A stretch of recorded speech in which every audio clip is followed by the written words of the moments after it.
Twelfth math की online class में आपका स्वागत है। तो हम कल पढ़ रहे थे, एग्ज़ाम्पल हल कर रहे थे, तो 12 तक एग्ज़ाम्पल क्लियर कर लिए थे। आज एग्ज़ाम्पल नंबर 13। यदि एक्स वाई जेड सभी भिन्न भिन्न हों तथा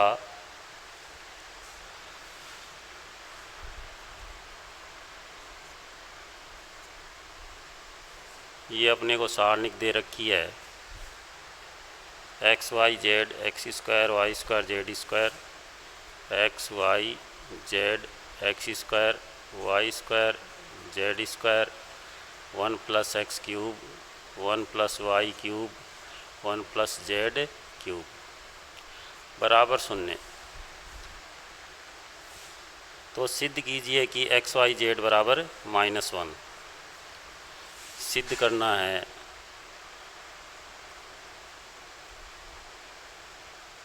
एक्स वाई जेड बराबर -1। तो देखो, इसी अंदाज में अपन हल करेंगे। बराबर में 0 है ही सारणिक का मान। तो मैंने बताया था कि यदि किसी सारणिक की किसी भी पंक्ति या किसी भी स्तंभ में अवयव जुड़े हुए हों तो उनको दो सारणिकों के योगफल के रूप में विभक्त किया जा सकता है। तो देखो, ये जुड़े हुए हैं, तो गुणधर्म से इनको दो सारणिकों के योगफल के रूप में विभक्त कर लेंगे। 1 1 1 plus x y z x square y square z square x cube y cube z cube बराबर क्या है? 0। तो इस तरह से ये विभक्त हो गया। अब देखो, यहाँ पर R1 में x कॉमन है, R2 में y कॉमन है और R3 में z कॉमन है। तो R1 R2 व R3 में क्रमशः x y z उभयनिष्ठ लेने पर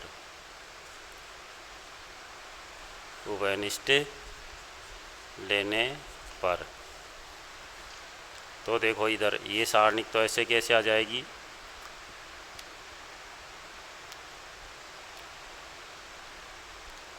x y z x square y square z square 1 1 1 plus x ऊपर से लिया R1 से, वाई R2 से और जेड R3 से कॉमन ले लिया है।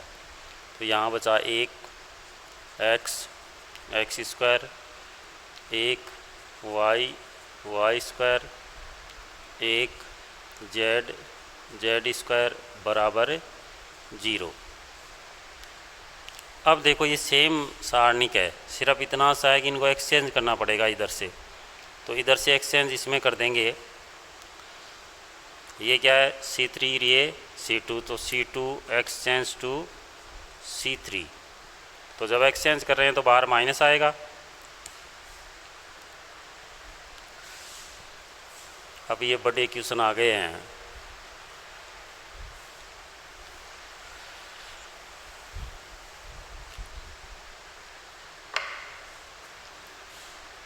तो माइनस ले लेंगे बाहर।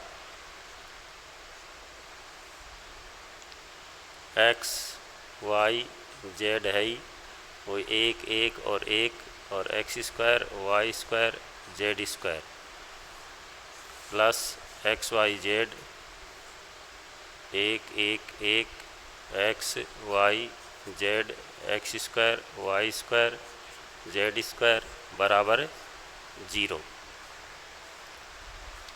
फिर एक्सचेंज कर देंगे C1 एक्सचेंज टू C2। तो फिर माइनस से क्या हो जाएगा? ये प्लस हो जाएगा।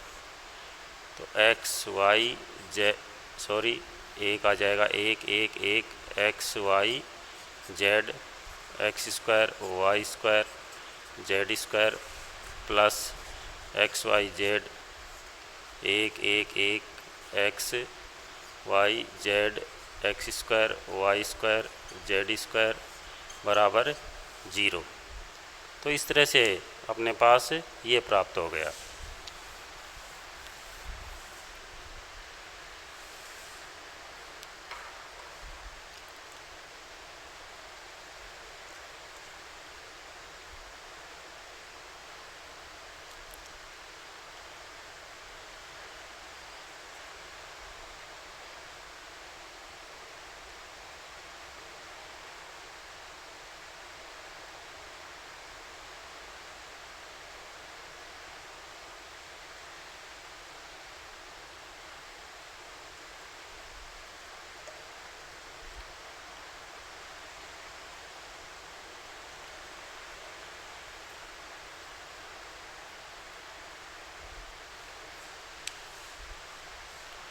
इसके बाद में क्या करेंगे कि ये सारणिक कॉमन ले लेंगे। पूरी सारणिक कॉमन आ रही है, देखो ये और ये।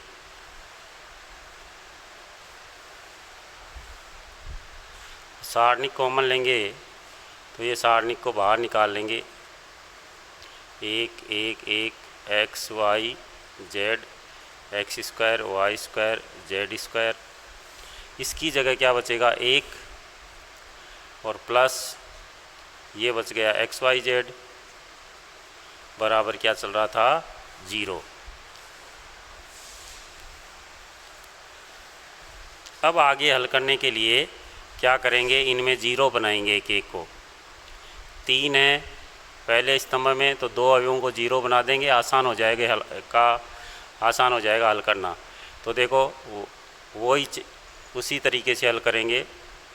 ये R1 ये R2 तो R1 बदल देंगे R1 माइनस R2 को ले जा करके घटा देंगे। ये ऊपर गया माइनस हुआ 0, ये ऊपर गया माइनस हुआ x माइनस वाई, ये हो गया x square minus y square. तो इन पर कोई प्रभाव नहीं पड़ेगा।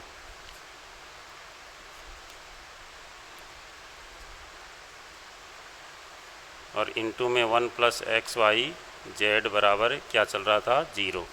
फिर इधर और चेंज कर देंगे R2 change to R2 minus R3, ये ऊपर ले जा करके घटा देंगे।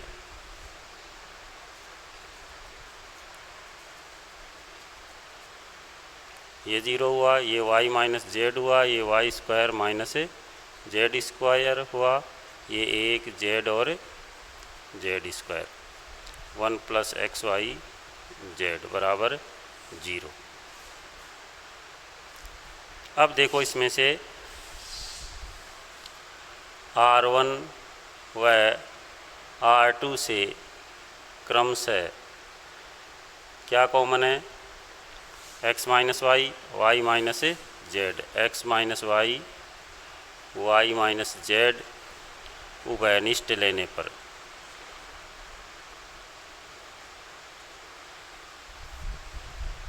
तो ये आ जाएगा x माइनस वाई बाहर ले लेंगे, y माइनस जेड बचा अपने पास 0 0 तो है ही 1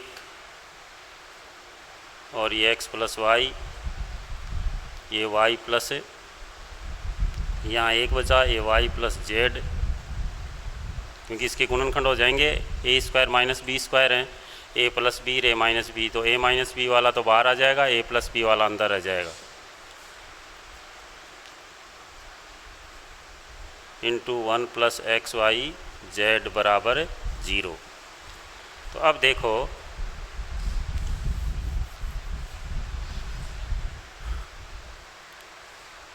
C1 के अनुदिश प्रसरण से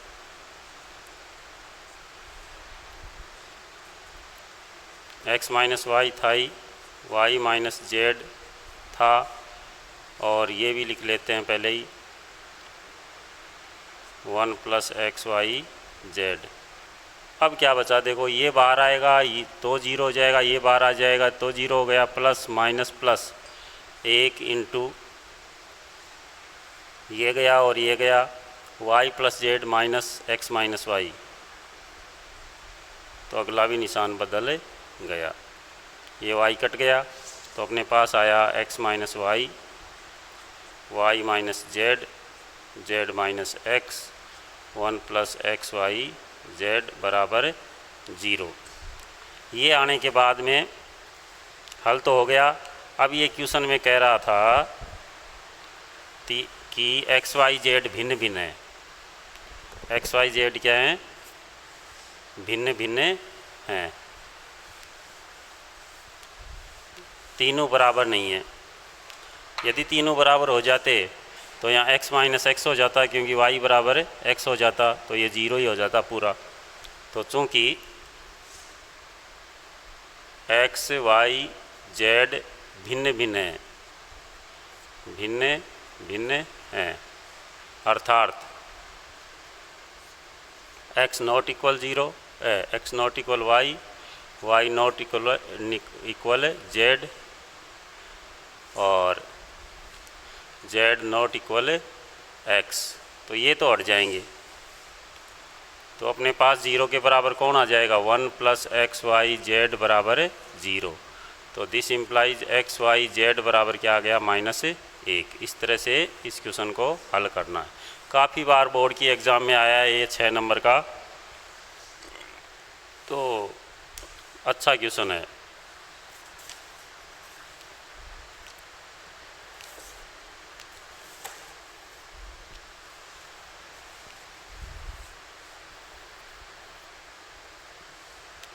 अब है question number 14।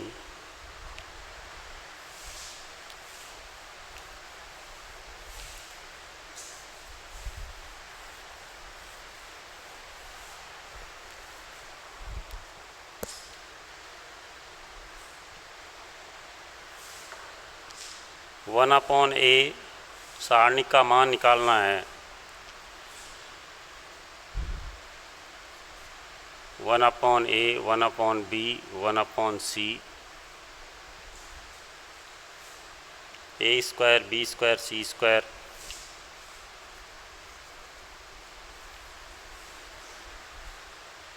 B c c a b का मान याद करना है। तो सबसे पहले देखो, कॉमन भी नहीं आ रहा, किधर भी कॉमन नहीं आता। ये बट्टे वाला हटा दें। कैसे? कि यदि इसको ए से गुणा करेंगे तो इधर ये कट जाएगा।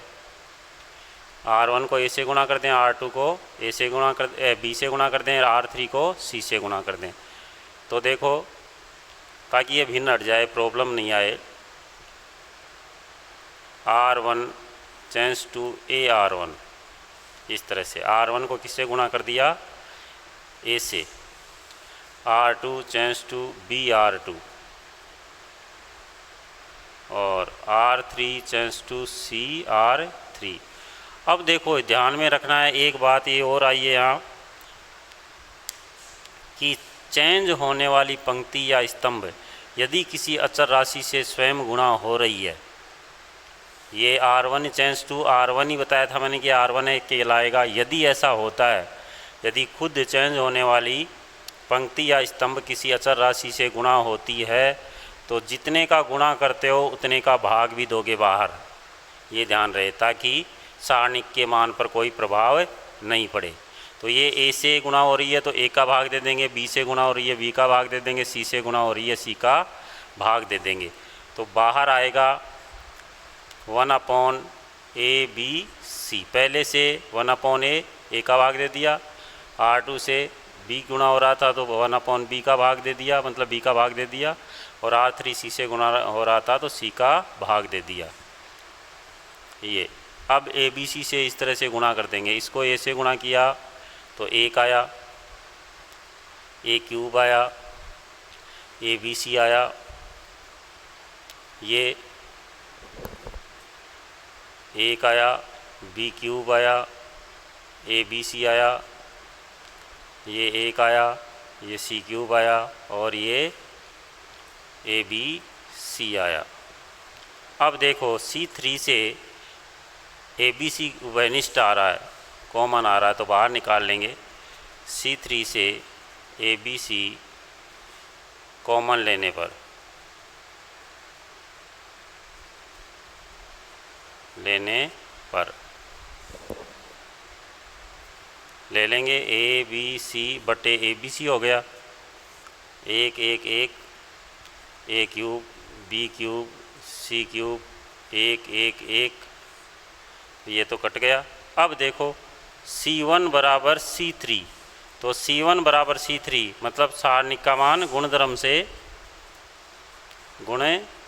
से क्या प्राप्त हो गया, 0। तो इस तरह से 0 प्राप्त हो जाएगा।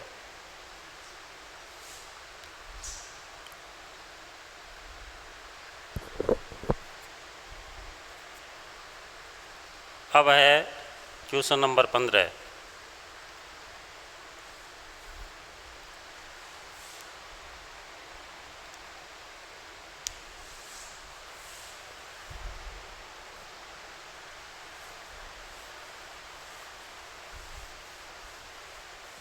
Example number 15। यदि आपने एग्जाम्पल क्लियर कर लिए तो प्रश्नावली में नॉर्मल क्वेश्चन है इस यूनिट में।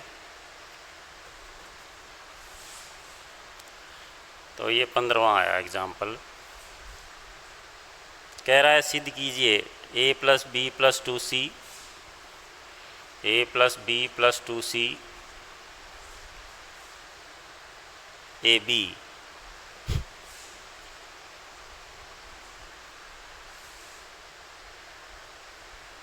सी बी प्लस सी प्लस 2a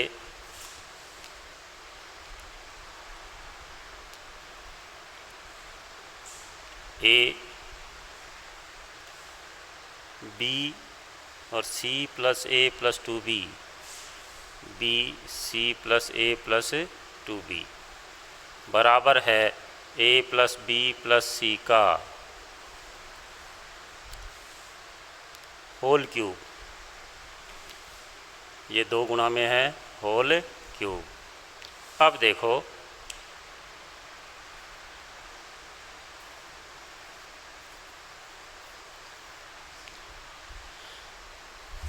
यदि इधर ये सी जोड़ेंगे 3c हो जाएंगे, या 3c 4c हो जाएंगे। a plus B plus RHS की बहुत सहायता मिलती है। a plus B plus c बनना चाहिए, तो a प्लस बी प्लस है, तो यदि ये c इधर घटेगा तो बन जाएगा। देखो इसको इधर ले जा कर के घटाएंगे तो a प्लस बी प्लस सी, इसको यदि ये इधर ऊपर जा कर के घटेगा तो ये भी ऊपर जा कर घटेगा, तो भी क्या है minus B minus C minus a बच जाएगा और ये 0 हो जाएगा। इसका तात्पर्य ये हुआ कि R1 में से R2 ले जा कर के घटा दो, तो R1 change to R1 minus R2। a plus B plus C बचा, यहाँ a minus B minus C minus 2a, तो minus B minus C minus a बचा और ये हो गया 0। अब देखो R1 ही बदल लिया, R2 और R3 फ्री है, तो एक साथ 2 रूल लगा सकते हो। R1 का उपयोग नहीं करना है जस्ट, इसके अलावा R2 और R3 का उपयोग कर सकते हो। तो ये ऊपर ले जा कर के ये देखो इधर ऊपर ले जाएंगे तो 0 हो जाएगा, तो 0 भी बनाना होता है। तो R2 change to R2 minus R3 ताकि एक अवयव 0 हो जाए। तो ये रूल भी लगा दो, क्योंकि R1 चेंज हुई है तो R1 को तो अपन ने काम में लिया ही नहीं है, R2 और R3 बची, तो इनमें भी रूल लगा दिया। तो अब देखो ये ऊपर जा कर के क्या हुआ 0, ये ऊपर गया तो माइनस हो गया, तो b plus c minus plus a बचा। ये ऊपर गया तो ये b minus C minus a minus 2b, तो एक b प्लस का चला जाएगा, तो minus C minus a minus b बचा। और R3 ऐसी की ऐसी आ जाएगी।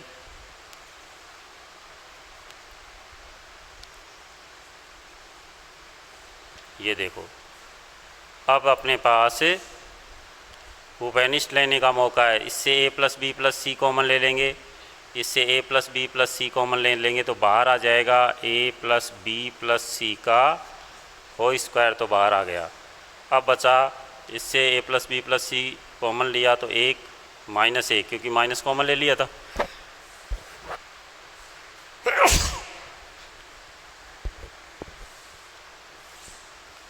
जीरो, ये जीरो में वनिष्ठ होता ही है, ये 1 बचा, ये -1 बचा, और ये एज इट इज आ जाएगा C + A + 2B।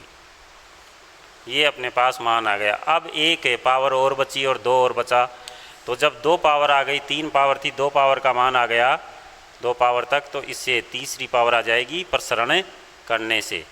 अब आराम से प्रसरण कर सकते हैं।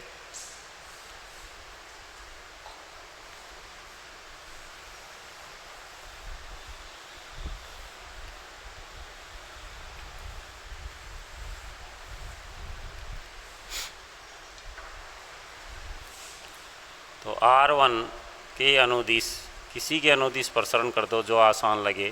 प्रसरण को इसके अनुदिश से करते हैं जिसे पंक्ति या स्तंभ में जीरों की संख्या ज़्यादा हो, ताकि बाहर जब जीरो आएगा तो वो अपने आप ही जीरो हो जाएगा।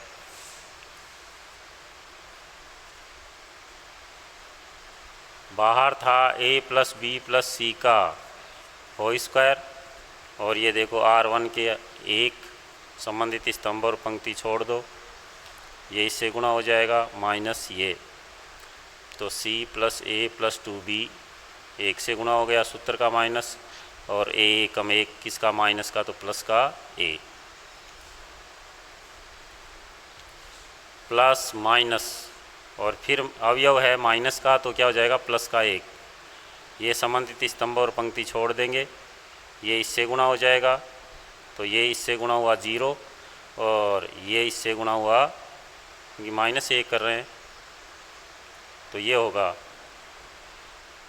ये गया और ये गया, ये इससे गुणा होगा, और C गुणा हो जाएगा माइनस से, तो 0 गया इससे तो गुणा हुआ, और सूत्र का माइनस, और C एकम C भी माइनस का तो प्लस का C, और प्लस माइनस प्लस ये 0 हो गया, क्योंकि बाहर 0 आएगा तो सारा ही 0 हो जाएगा।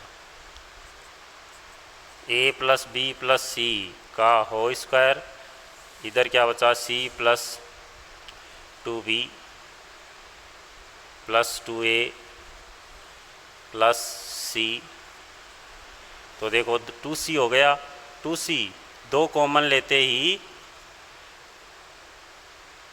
A + B + C का होल स्क्वायर, और ये हो गया 2C + 2B + 2A, तो अपने पास प्राप्त हुआ 2 कॉमन ले लोगे तो A + B + C का होल क्यूब बराबर क्या आ गया RHS। इस तरह से ये हल होगा। तो RHS यदि दिया हुआ होता है तो काफ़ी हेल्प होती है अपनी क्वेश्चन को हल करने में। तो इस तरह से ये क्वेश्चन हुआ।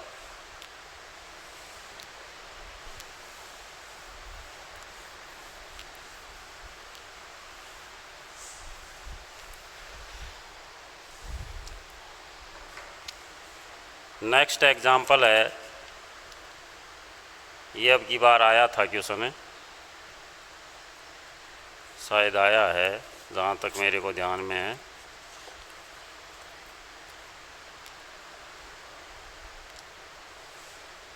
क्वेश्चन नंबर 16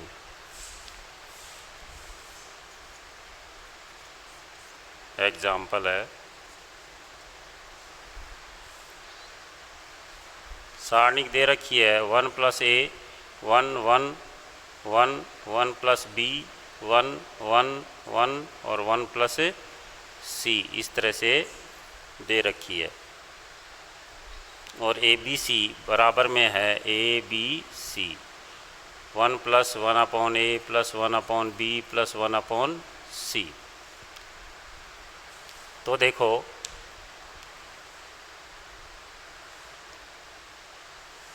ये अब इसमें कोई सा ऐसा रास्ता नहीं है कि ऊपर ले जाया जा सके ताकि RHS में हेल्प मिले। तो सारणिक में छोटे मान हैं। अब छोटे मान होते हैं और कुछ कंडीशन नहीं दी हुई होती है, सीधा ही सिद्ध करने वाला होता है, तो अपन सीधा ही इसमें प्रसरण भी कर सकते हो। इनका चेंज करना, R1 R2 में घटाना जोड़ना, ये चेंज करना, इसका तात्पर्य ये होता है कि सारणी के मानों को छोटा बना करके फिर हल किया जाए ताकि आसान हो जाए, कोई त्रुटि नहीं हो। तो इस तरह से गुणधर्मों का प्रयोग होता है। तो इसमें तो छोटे छोटे मान हैं, तो सीधा ही R1 के अनुदिश प्रसरण से तो R1 प्लस 1 प्लस ए बाहर आ जाएगा।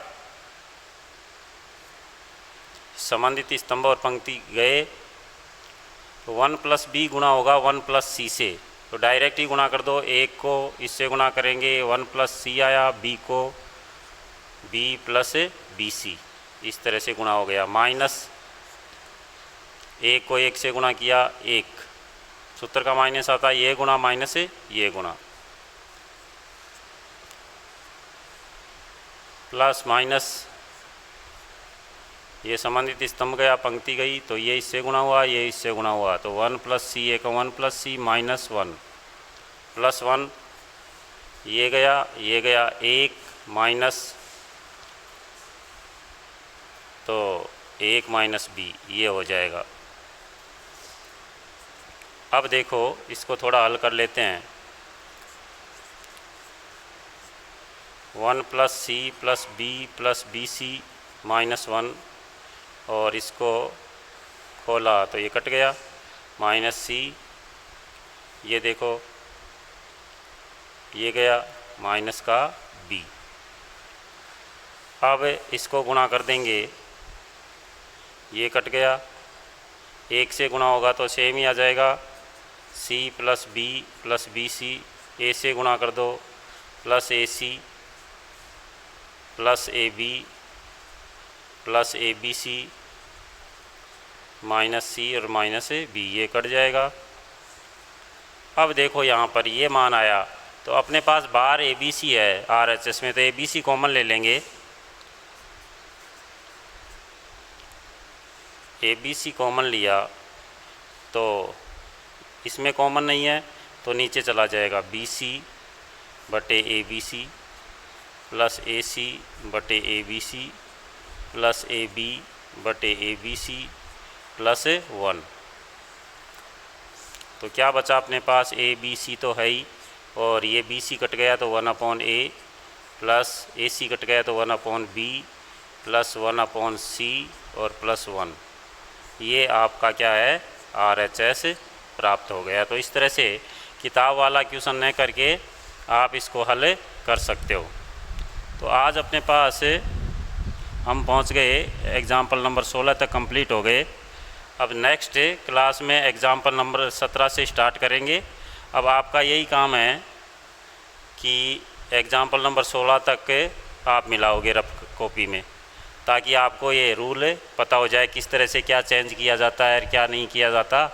तो सारणी के सारे रूल चेंज हो जाएंगे, याद भी हो जाएंगे और क्लियर हो जाएगा। तो ध्यान रहे, यदि आप मिलाओगे तो ही ये क्लियर होंगे, वरना नहीं। आज के लिए इतना ही है, कल फिर क्वेश्चन नंबर 17 से चालू करेंगे। धन्यवाद।